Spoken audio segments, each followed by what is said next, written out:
Amen. Selamat pagi semuanya. Sebelum kita mulai firman Tuhan, saya ingin mengajak saudara untuk berdoa terlebih dahulu. Bapa dalam surga, kami mengucap syukur untuk kebaikan-Mu.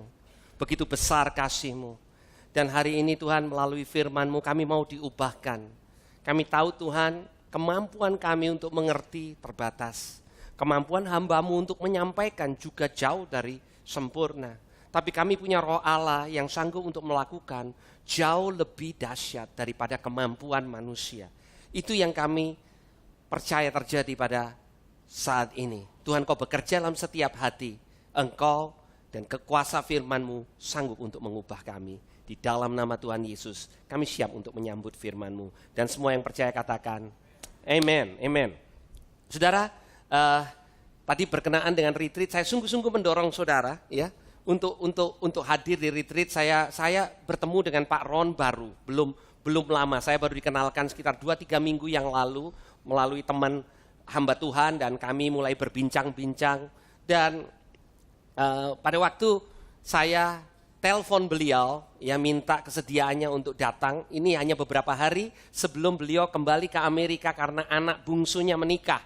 Dan dia katakan dengan senang hati merupakan kehormatan untuk bisa melayani. Dan dia katakan gini, somehow ada connection pada waktu saya pertama kali dengar cerita dari kamu. Dia katakan, ada connection yang Tuhan mau buat.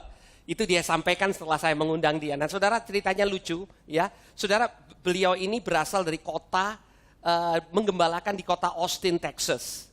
Di kota di mana dulu saya kuliah, saudara.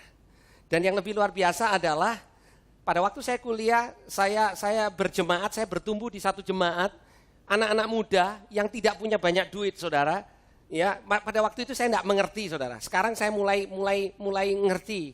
Saudara, saya pikir pertama begini, ini jemaat anak muda aja nggak banyak duitnya, tapi ibadahnya di gereja bagus. Namanya Hope Chapel. Nah, saya baru tahu gereja Hope Chapel ini digembalakan oleh Bapak Ron Paris. Oke, Jadi kita nyambung, saudara. Jadi saya bilang, oh iya dulu saya masih muda, saudara. Ya sekarang belum terlalu tua juga gitu ya. Nah, saya bilang ini, saya berjemaat di sana. Saya bilang sama dia, saya ini pikir hebat juga kita jemaat anak muda bisa kebaktian di tempat bagus gitu. Rupanya ada satu gereja yang murah hati, yang memberikan tempatnya untuk anak-anak muda ini berbakti gitu ya. Dan saya bilang begini, wah saya enggak pernah nyangka.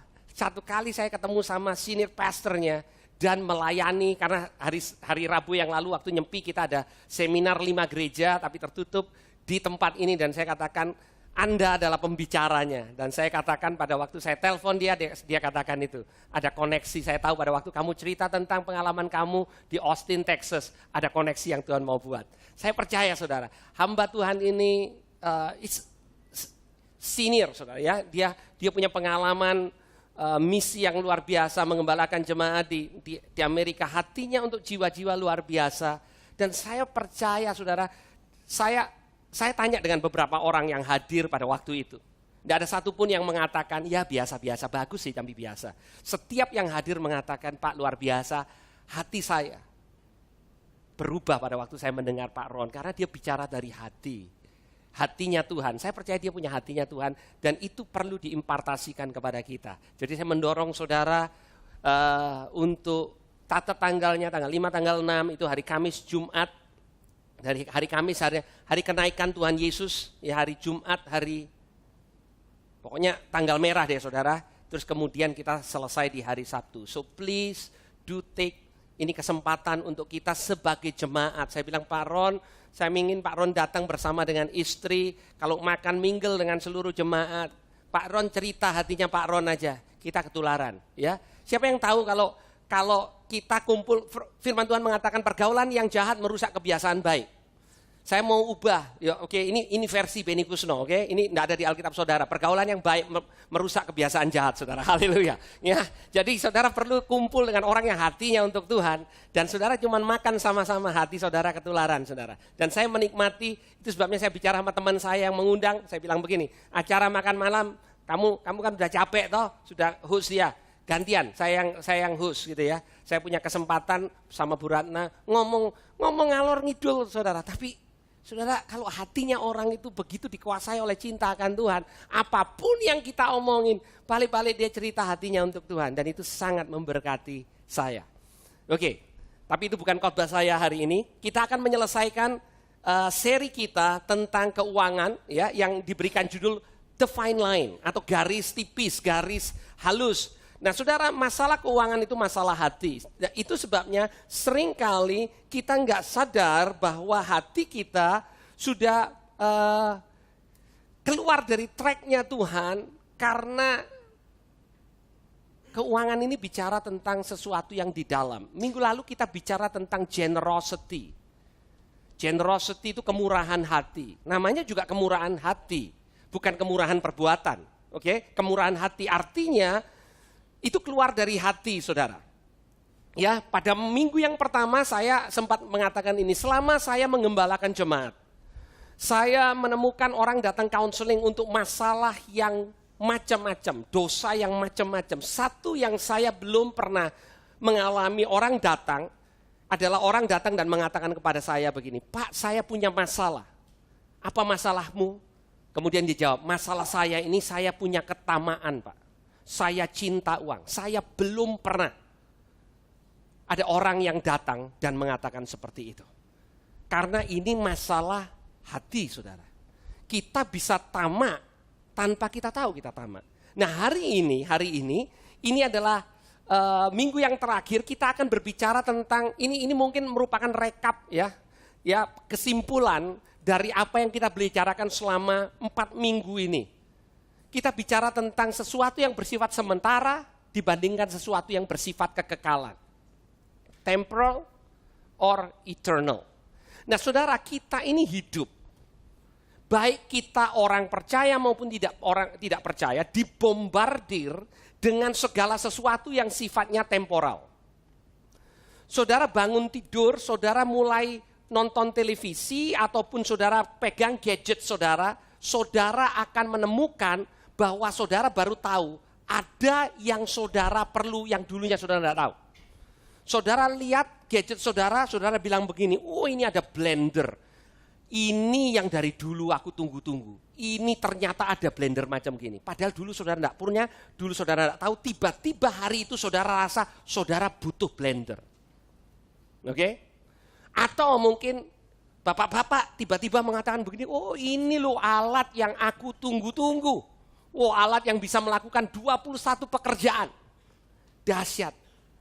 Aku harus punya ini. Enggak ada yang salah dengan itu. Tapi saudara, tahukah saudara bahwa itu membombardir kita? Ya. Saudara, restoran baru, saudara punya teman, nasihatnya adalah ini. Saking enaknya kamu harus coba. Dulu enggak ada restoran, saudara enggak harus ke sana. Tapi sekarang ada pilihan. Kayaknya kalau kita enggak coba, kita adalah orang yang paling ketinggalan yang tinggal di kota Surabaya. Kamu harus coba. Oke? Nah, saudara, itu yang kita biasa dapatkan. Oke? Itu yang kita dipenuhi dengan seperti itu. Ya. Dan saya katakan dengan hati-hati karena mungkin ada di saudara, kalau saudara kerja di advertising agency, oke, jangan get offended dengan apa yang saya katakan. Ya, saudara, advertensi, tujuannya adalah membuat saudara melihat bahwa apa yang dulunya saudara tidak pernah pikir butuh, itu kebutuhan. Otherwise, ngapain saudara beli, benar nggak? Apapun itu saudara, oke? Saudara tidak merasa butuh, sekarang saudara katakan, men saya memang harus punya ini. Saudara, untuk itu mereka dibayar mahal saudara. Oke, nah. Saudara, hari ini kita akan melihat perspektif yang lain. Perspektif kekekalan. Karena saudara, semua hal, bahkan berkat rohani, berkat Tuhan bisa dipackage, bisa dibungkus sedemikian rupa untuk appeal, untuk menarik kepada kesementaraan. Ada nggak kata-kata kesementaraan? Ya kalau nggak ada, hari ini kita buat ada untuk seri ini. Ya, saudara, saya ingin mengajak saudara untuk mengulang apa yang minggu lalu saya bagikan, kemudian kita lanjutkan ya kepada apa yang kita akan diskusikan hari ini. 1 Timotius pasal 6 ayat 17 mengatakan peringatkanlah kepada orang-orang kaya. Kembali Paulus memberikan peringatan kepada Timotius untuk memperingatkan kepada orang-orang kaya yang ada di jemaat Efesus. Karena jemaat Efesus adalah jemaat kaya. Ya. Toleh kepada sebelah saudara, kira-kira kayak kamu. Katakan gitu. Kira-kira kayak kamu gitu loh. Iya, ini jemaat kaya saudara, oke? Kita minggu lalu sudah settle, oke? Yang bagi saudara yang datang, kita ini adalah orang-orang yang kaya. Masalahnya kita tidak merasa kaya karena kita bandingkan dengan teman kita, dengan keluarga kita yang lebih kaya. Ya, dan kita katakan saya akan merasa kaya kalau saya sudah di level itu. Tunggu saudara naik ke level itu, saudara katakan, oh saya punya teman yang lebih kaya dari saya ternyata belum kaya, oke? Nah, itu sebabnya kita ambil peringatan ini untuk saya karena saya kaya di dalam Kristus. Peringatkanlah kepada orang-orang kaya di dunia ini agar mereka jangan tinggi hati, jangan berharap pada sesuatu yang tak tentu seperti kekayaan, melainkan kepada Allah yang dalam segala kekayaannya memberikan kepada kita segala sesuatu untuk dinikmati. Jadi Tuhan tidak mengatakan dia berikan kepada kita kekayaan saja untuk dinikmati, tapi segala sesuatu. Jadi artinya apapun yang saudara miliki hari ini, Tuhan berikan untuk dinikmati. Peringatkanlah agar mereka itu berbuat baik, menjadi kaya dalam kebajikan. Suka memberi dan membagi. Minggu lalu kita belajar ini, generosity, kemurahan hati adalah kaya dalam kebajikan. Itu kemurahan hati. Saudara bisa kaya secara jasmani tapi miskin di hadapan Allah. Saudara bisa miskin secara jasmani seperti jemaat di Makedonia tapi kaya di hadapan Allah. Atau kalau hari ini saudara merasa saya ini adalah orang yang diberkati, Pak, saya orang kaya. Tuhan mengingatkan kepada kita bahwa kita bisa kaya dan juga kaya dalam kebajikan. Karena peringatan ini diberikan kepada orang-orang kaya. Hei, orang-orang kaya, hendaklah engkau kaya dalam kebajikan. Itu generosity, ya. Nah, di ayat 19 ini fokus kita hari ini. Dan dengan demikian, dengan engkau menjadi kaya dalam berbagai kebajikan, suka membagi, suka memberi, engkau mengumpulkan suatu harta. Engkau mengumpulkan suatu harta. Bahasa Inggrisnya katakan storing up treasure. Engkau mengumpulkan harta karun. Kira-kira gitu ya. Sebagai dasar yang baik bagi dirinya di waktu yang akan datang. Jadi bukan untuk waktu sekarang saja saudara. Pada waktu engkau bermurah hati, pada waktu engkau suka membagi, engkau kaya dan engkau mulai shift kekayaanmu untuk yang akan datang, untuk mencapai hidup yang sebenarnya. Artinya, kok seakan-akan ada hidup yang sebenarnya, berarti ini bukan hidup yang sebenarnya. Saudara, kita hidup. Dan saya suka apa yang Rick Warren katakan, kalau saudara, siapa yang sudah pernah membaca buku bagus saudara, judulnya Purpose Driven Life. Siapa yang pernah baca itu? Kalau saudara belum pernah baca, saya dorong saudara baca itu. Dan ini yang Rick Warren katakan, pengarangnya. Pastor Rick Warren mengatakan bahwa kita ini sepertinya kayak rehearsal. Rehearsal itu gladi resik saudara. Nanti sungguh-sungguh hidupnya itu kekekalan. Oke? Tapi karena kekekalan tidak bisa dilihat, kita sepertinya hidup itu sekarang, nanti ya pokoknya hidup yang kekal, kita kan nggak pernah tahu kekal itu kayak apa saudara.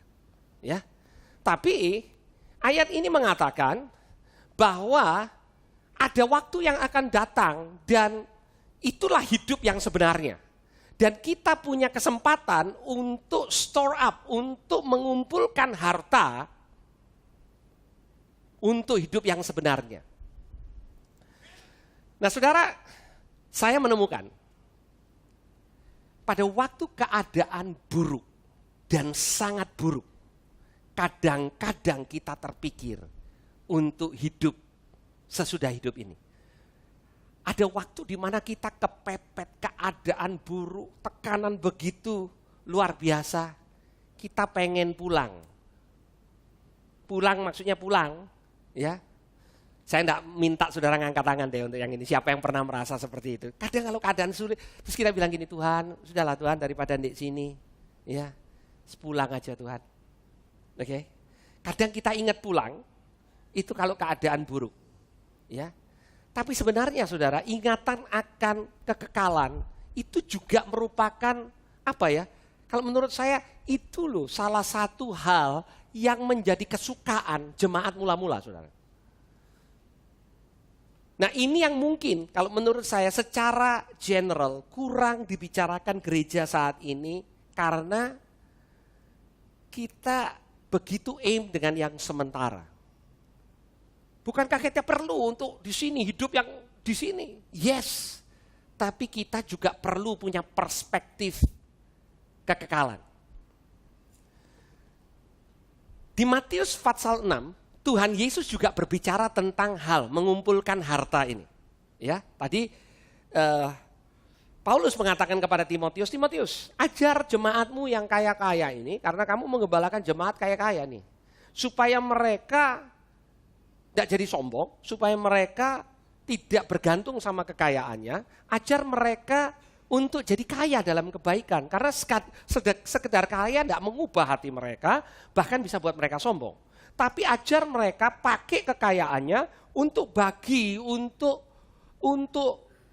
memberi, untuk melakukan kaya dalam kebajikan supaya mereka ngumpulin harta untuk nanti. Kira-kira Paulus bicara seperti itu. Dan Tuhan Yesus mengatakan di Matius pasal 6 ayat 19, dikatakan jangan kamu mengumpulkan harta di bumi. Di bumi ngengat dan karat merusakkannya. Dan pencuri membongkar serta mencurinya. Ayat 20 mengatakan, tetapi kontrasnya kumpulkan bagimu harta di sorga. Di sorga ngengat dan karat tidak merusakkan dan pencuri tidak membongkar atau mencurinya.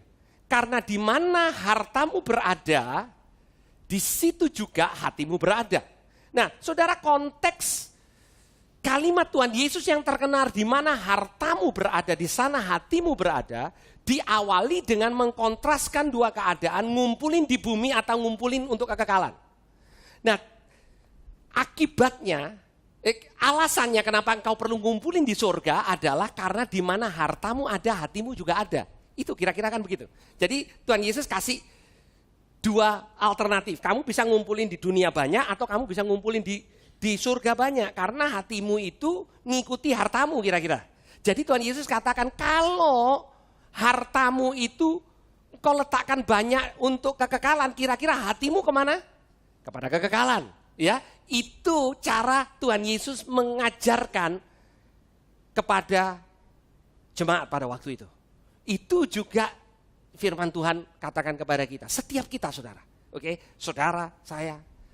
Tuhan Yesus ingin katakan begini, untuk engkau terpaut kepada hal yang temporal, engkau tidak usah dilatih. Daging ini suka yang begituan, ya. Gadget baru, ya. Biasanya ibu-ibu enggak terlalu kalau gitu ya. Bapak-bapak, ya. Apapun yang baru, ibu-ibu mengatakan, "Wih, ada mode yang baru. Ini yang aku tunggu-tunggu." Padahal dulu enggak pernah tahu, tapi sekarang ada, ini yang aku tunggu-tunggu. Enggak ada yang salah dengan itu, tapi Tuhan katakan, kalau engkau fokus hanya sama di situ, ada masalah nanti dengan hatimu, karena hatimu ikut hartamu. Nah, kalau hartamu engkau bawa ke surga, kepada kekekalan, maka hatimu juga akan ngikut. Nah, yang luar biasa saudara, saya berusaha untuk menemukan konversi temporal ke eternal. Saudara, konversi US dollar ke rupiah. $1 $13.000. Oke? Saya berharap $1 $13.000. Haleluya. Kita jadi kaya semua di Indonesia. Oke, saudara, kalau seumpama nih, saya katakan sama saudara. Saudara, ada tempat penukaran di Surabaya, legal. $1 dihargai $1. Jadi saudara boleh tukar begitu konversinya. Saudara akan mengatakan, men yuk berbondong-bondong, habis kebaktian kita tukar dolar kita tukar rupiah kita beli dolar. Satu-satu. Ya. Saya berusaha untuk cari kira-kira kalau konversinya surga sama bumi ini kira-kira apa ya gitu. Jadi let's say kita punya 100.000, kalau dikonversi dengan nilai harta yang sesungguhnya itu dapat berapa di surga? Saya belum menemukan ayatnya, saudara. Saya berpikir, saudara. Oke, saudara boleh setuju, boleh tidak setuju. Saya berpikir, saudara, kalau Tuhan kasih konversinya, saya rasa kita berbondong-bondong, berebut tukar gitu. Tapi kembali atas alasan yang salah. Karena kalau menurut saya mungkin konversinya lebih bagus daripada konversi rupiah ke dolar yang saya tadi bilang satu-satu, saudara. Tapi Tuhan sengaja tidak kasih tahu. Tuhan hanya mengatakan, nah untuk supaya hatimu ke surga, ya, hatimu kepada kekekalan, maka engkau perlu ambil yang sementara, konversikan itu kepada kekekalan. Saudara, kita bisa pakai cara yang lain. Tapi cara itu mungkin tidak alkitabiah. Mungkin kita orang karismatik mengatakan, gimana kalau kemurahan hati didoakan, Pak? Kalau itu menyelesaikan masalah, kita akan buat kebaktian doa setiap minggu. Sebelum saudara pulang, saya tumpangin saudara tangan, supaya saudara lebih murah hati. Nggak bisa, saudara. Ya, saya harap as simple as that. Tetapi kemurahan hati dimulai dari mengerti bahwa harta itu terkait di hati. Harta dan hati itu ada kaitannya. Kayak kalau kereta api itu gerbong berikutnya dari hartamu itu hatimu. Engkau mau bawa gerbongnya kemana, bawalah hartamu kemana. Ya, tahukah saudara mengapa Tuhan begitu mengasihi saudara dan saya? Yang saudara kadang-kadang merasa gini, kenapa sih Tuhan, saya ini ya melakukan masih banyak kelemahan, kenapa hatimu begitu luar biasa ke kami? Saudara mau tahu jawabannya? Karena harta Tuhan terbesar ada di saudara. Dia bukan kasih planet, dia kasih Yesus. Dan dia cuma punya satu. Dia kasih yang terbaik, yang terbesar, yang luar biasa kepada saudara. Tidak heran hatinya ada sama saudara. Itu sebabnya setiap kali dia lihat saudara, ini imajinasi saya. Ya. Kalau hari ini Tuhan lihat saya, dia bilang begini sama malaikat, itu loh anakku yang satu yang aku tebus, dia lagi khotbah. Saudara katakan, oh iya Pak Beni lagi khotbah. Dia juga bilang begini, itu loh ada satu anakku yang duduk di belakang namanya Simon, dia lagi menyimak baik-baik. Si Tuhan bangga sama saudara. Kalaupun saudara ada di dalam ruangan ini, sedikit mengantuk, Tuhan akan mengatakan, aku bangga loh sama anakku ini. Malaikat, sekalipun dia ngantuk, it's okay, aku punya pengharapan. Kenapa saudara? Kenapa saudara? Karena dia taruh yang paling berharga di dalam hidupmu. It's amazing. Saudara, itu prinsipnya Tuhan.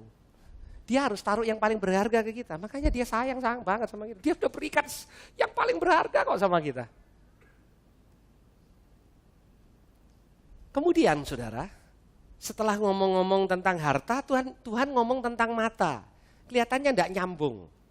Ya, saudara, Tuhan Yesus itu guru yang paling baik, saudara. Ini nyambung, kelihatannya tidak nyambung. Urusan harta, urusan mata. Terus Tuhan Yesus bilang gini, mata adalah perita tubuh. Jika matamu baik, terang seluruh tubuhmu. Jika matamu jahat, gelap seluruh tubuhmu. Jadi jika terang yang ada padamu gelap, betapa gelapnya kegelapan itu. Dari bicara tentang fokus surga, fokus sementara, terus kemudian dikatakan, hey, kalau kamu mau hatimu di kekekalan, bawa hartamu kepada kekekalan. Terus dia bilang gini, hati-hati dengan matamu, hati-hati dengan cara engkau memandang. Kalau cara pandangmu salah, maka hidupmu gelap. Kalau cara pandangmu semakin banyak uangmu, semakin happy hidupmu, maka engkau akan punya masalah. Itu maksudnya Tuhan Yesus. Oke. Nanti kita akan membahas practicality-nya, apa artinya kaya.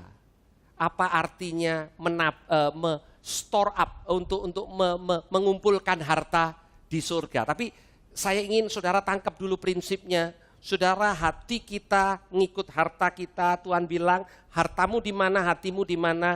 Itu sebabnya kata Tuhan, jangan kamu ngumpulkan di dunia ini, tapi kumpulkan di surga. Dan kita tahu konversinya tadi, ngumpulkan di surga itu dengan melakukan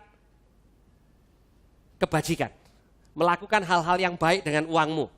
Oke? Pada waktu engkau bisa konversi ini, maka hatimu ikut terkonversi, hatimu ikut. Ya. Terus kemudian Tuhan bilang gini, tidak seorang pun dapat mengabdi kepada dua tuan. Karena jika demikian, ia akan membenci yang seorang dan mengasihi yang lain. Ia akan setia kepada seorang dan tidak mengindahkan yang lain. Kamu tidak dapat mengabdi kepada Allah dan kepada Mamon. Kepada Tuhan sebagai raja atau kepada Mamon sebagai penguasa.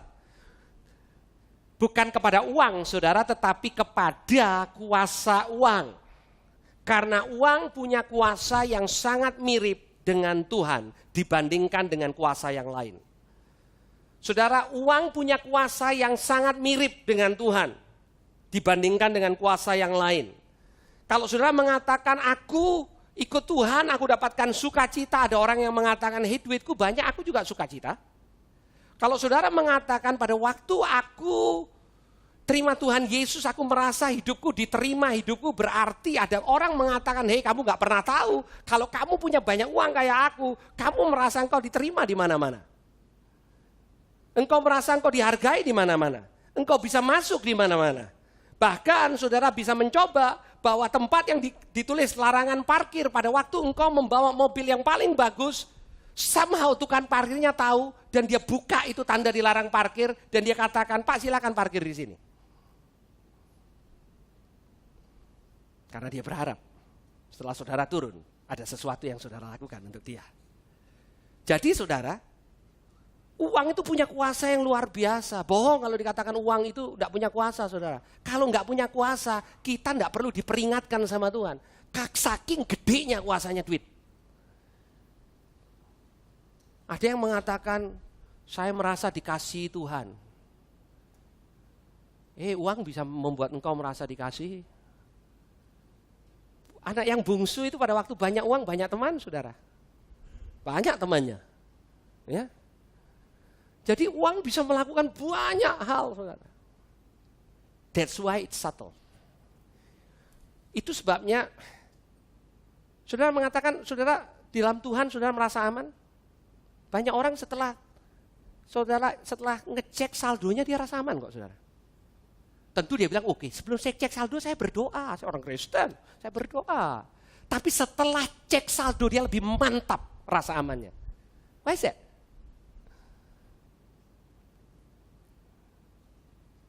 Jangan tatapannya sepertinya saya khotbah aneh, saudara. Isn't it us? Ya. Pernah saudara mengecek saldo dan saudara merasa tidak aman? Kenapa?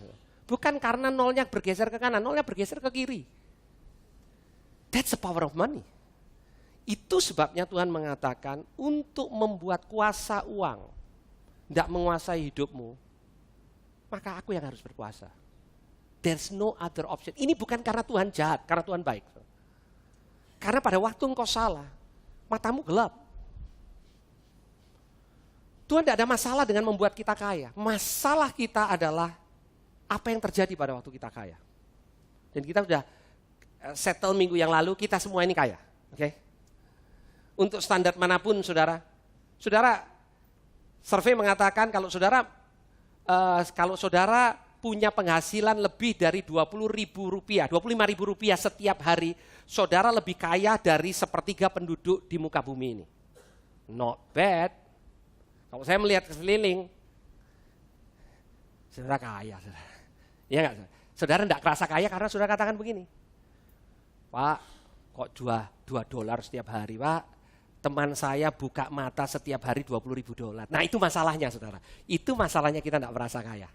Ya, kita ini kaya. Ya. Dan Tuhan mau mata kita melihat dengan benar. Sehingga kita tidak mengabdi kepada Mamon. Karena kita enggak bisa mengabdi kepada dua-duanya. Dua-duanya bisa memberikan kuasa, saudara. Saudara pilih kuasa mana yang saudara mau pakai. Dan itu bahaya kuasa uang pada waktu dia ditempatkan menjadi master. Nasihat tentang ketamakan. Saudara, ini yang porsi yang tadi saya tidak sempat bagikan di ibadah yang pertama karena ada ibadah yang kedua. Nah sekarang ibadah yang kedua ke ibadah yang ketiga masih lama, saudara. Jadi dan saya tahu saudara mengasihi firman Tuhan lebih dari segalanya. Dan saudara tahu ada ayat yang mengatakan manusia tidak hidup dari roti, kuitiau, dan nasi campur saja. Tapi dari setiap firman yang keluar dari mulut Allah. Ada amin jemaat Tuhan.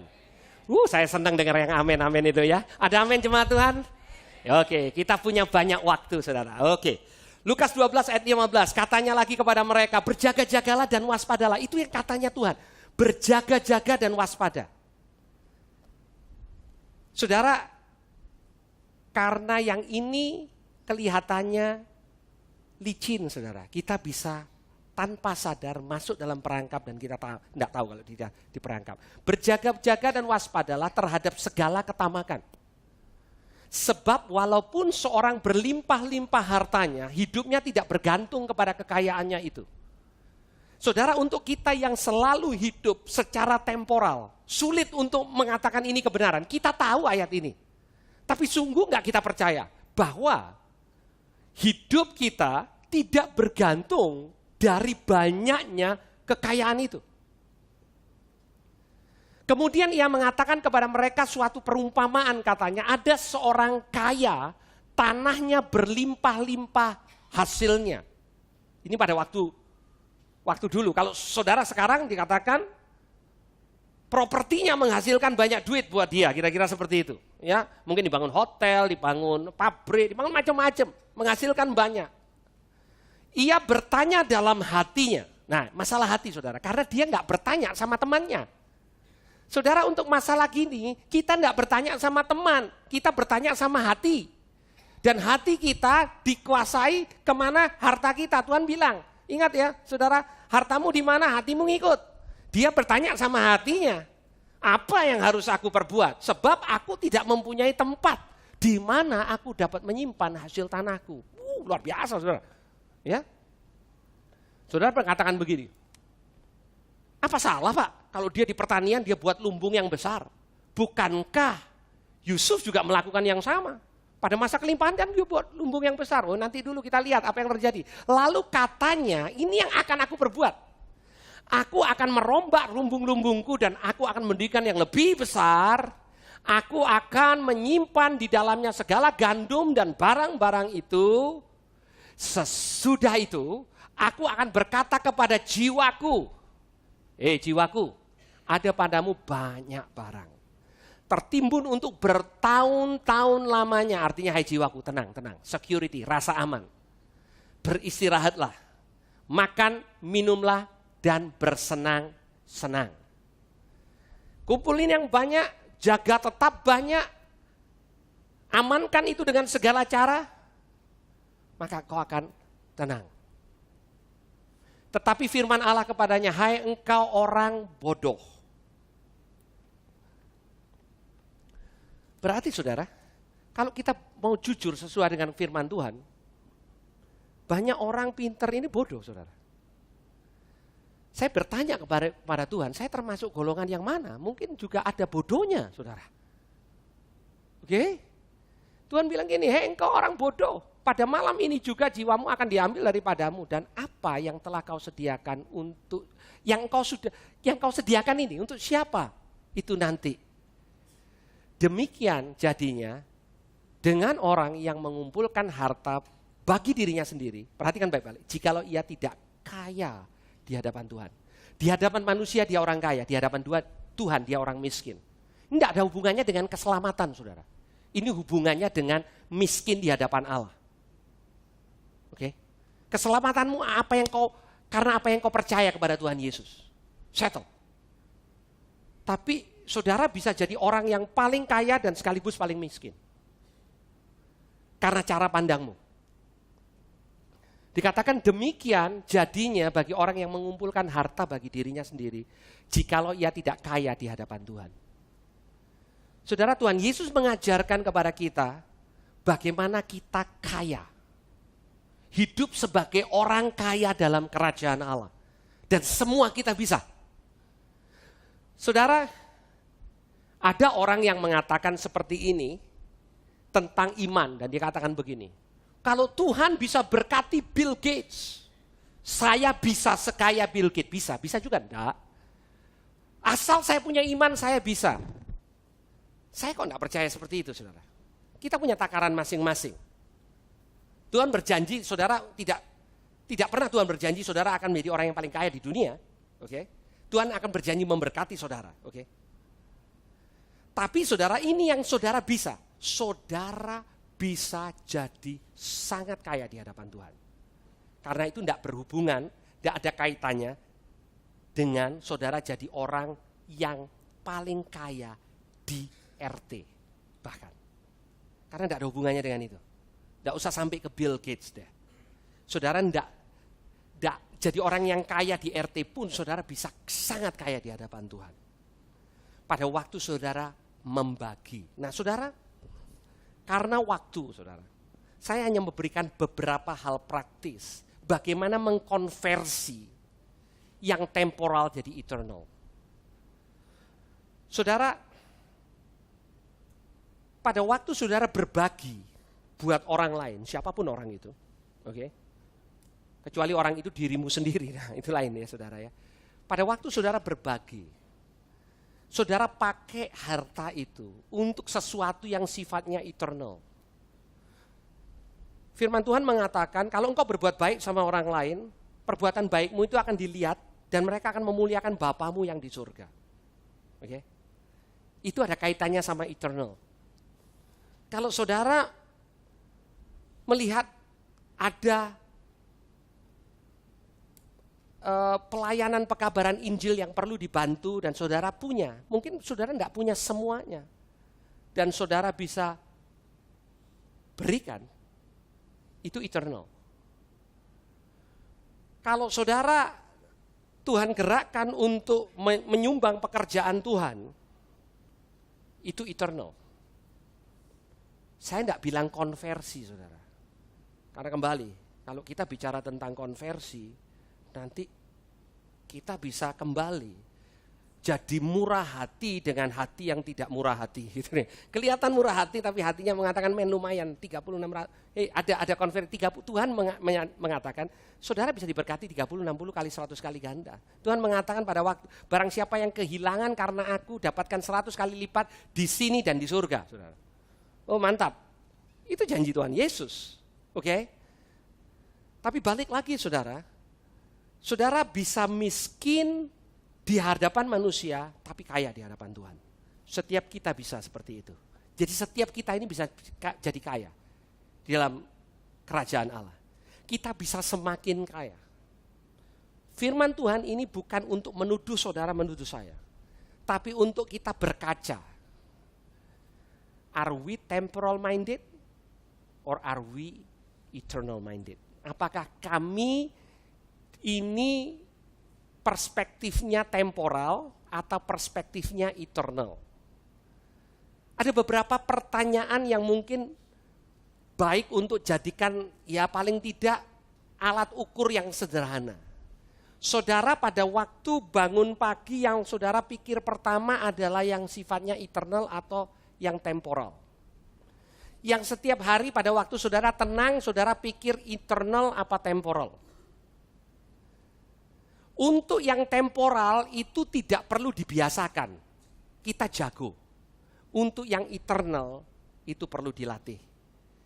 Dan Tuhan juga sudah memberikan caranya. Salah satu cara untuk melatih adalah pakai hartamu, set di tempat yang eternal. Engkau akan banyak berpikir yang eternal. Saya memberikan hal-hal yang praktis saudara buat saudara. Kalau saudara punya teman, saudara mau jangkau. Kalau saudara punya uang itu punya kuasa saudara. Kalau mau ngajak dia untuk makan, dia bilang enggak ada waktu. Saya berikan tips. Bilang begini, ada restoran baru. Saya enggak tahu tergerak pengen traktir kamu. Dan kali ini please, tolong saya yang bayar. Dia akan bilang oke, mimpi apa kamu hari ini?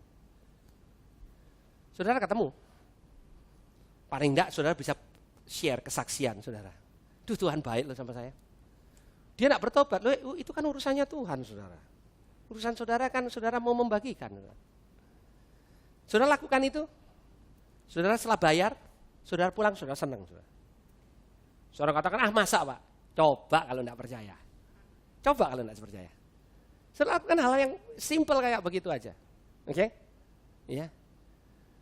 Saudara punya kesempatan untuk berkatin orang yang let's say kadang tukang parkir, saudara. Dia bilang, enggak ada kembali Pak. Katakan sama dia sekali-sekali, saudara. Sudah usah dikembalikan lah Pak. Loh ini 3.000 loh Pak, Bapak uangnya 10.000. It's okay Pak, hari ini saya mau berkati Bapak. Coba setelah saudara jalan, yang pertama saudara tidak semakin miskin gara-gara kehilangan 7.000 yang harusnya dia kembalikan. Saudara rasa senang ya. Saudara percaya? Coba itu saudara.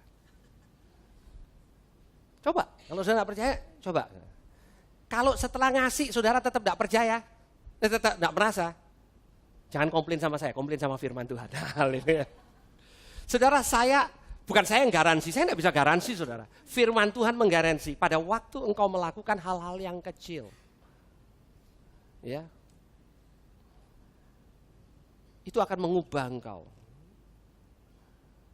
Ini tips saudara, tidak ada, saudara bilang mana ayatnya. Saudara, kalau saudara belanja gitu ya, janganlah ya ditawar. Dan yang herannya kadang-kadang orang beli rumah karena gengsi, dia tidak mau nawar-nawar karena yang jualan ini juga keren saudara. Ya udahlah. Kalau itu menurut saya tawar habis saudara. Tapi kalau saudara belanja ke pasar, udahlah saudara, gitu loh ya. Ya, saya tahu ada kepuasan tersendiri, but please deh ya, gitu loh saudara. Saudara bayangin gini, saudara. Kalau untuk kepuasan ini caranya saudara. Saudara tetap bisa puas dan saudara bisa berkat. Setelah saudara tawar habis, kemudian dikembalikan ini Bu 6.000. Terus saudara bilang ini, tidak usah Bu, untuk ibu aja. Kan saudara puas toh, saudara bisa dapatkan harga murah. Yes. Tapi saudara katakan, Bu mestinya saya bisa dapat segini. Tapi enggak, ini untuk ibu. Nah dia senang, saudara juga senang. Tapi kalau saudara beli, ya kalau saudara mau beli rumah enggak mau nawar-nawar juga enggak apa-apa. Tapi kalau saudara mau milih antara nawar yang mana, tawar yang rumah saudara. Karena yang jual rumah itu dia punya, sudah punya memang, ditawar enggak apa-apa. Gitu loh. Jadi berkat gitu saudara. Kehidupan kita akan menjadi lebih hidup. Ada amin saudara.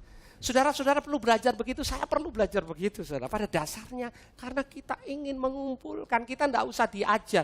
Saudara, bagian yang pertama kita tidak usah diajar saudara. Mengumpulkan kita tahu cara mengumpulkan.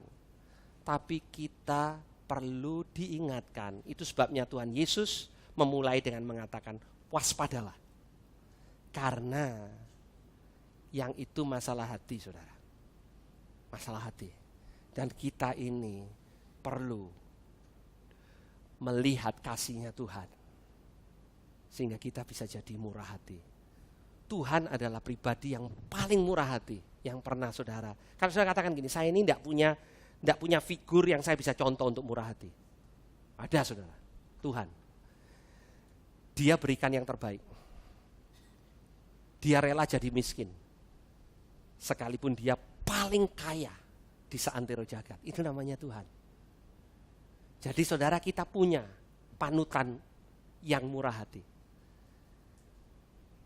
Dan saya percaya kalau gereja Tuhan bermurah hati. Satu,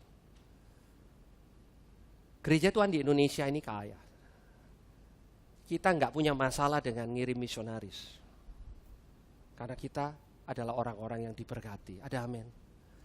Kalau jemaat mula-mula bisa ngirim untuk pekabaran, untuk misi, mestinya kita bisa saudara. Kita tidak akan kesulitan untuk membagikan Injil dengan berbuat baik.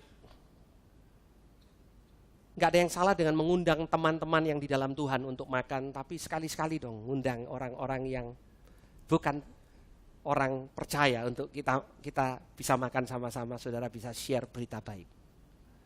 Cari cara, saya tidak tahu saudara, but so many practical things yang kita bisa lakukan sebagai anak Tuhan. Saudara, sebagai jemaat kita perlu murah hati, sebagai gereja kita perlu murah hati. Saya beriman, satu kali dari gereja ini keluar misionaris yang dibiayai full dari jemaat ini. Karena kita adalah kumpulan orang-orang yang diberkati Tuhan. Ada amin, saudara. Kalau aja kita mengerti yang namanya temporal dan eternal. Saudara, gereja Tuhan bisa melakukan banyak perkara. Saya setuju dengan khotbah yang mengatakan harta orang fasik akan diberikan kepada orang benar. Yes. Tapi saya juga percaya bahwa ayat itu sedang digenapi. Itu bukan 5 tahun yang akan datang. Pertanyaannya adalah, apa yang sudah kita lakukan dengan sudah terjadinya ayat itu, bahwa harta orang fasik sekarang ini sudah masuk ke dalam kantong-kantongnya orang benar. Apa yang kita lakukan? Biar itu menjadi doa kita masing-masing kepada Tuhan. Mari kita berdoa. Tuhan, kami mengucap syukur.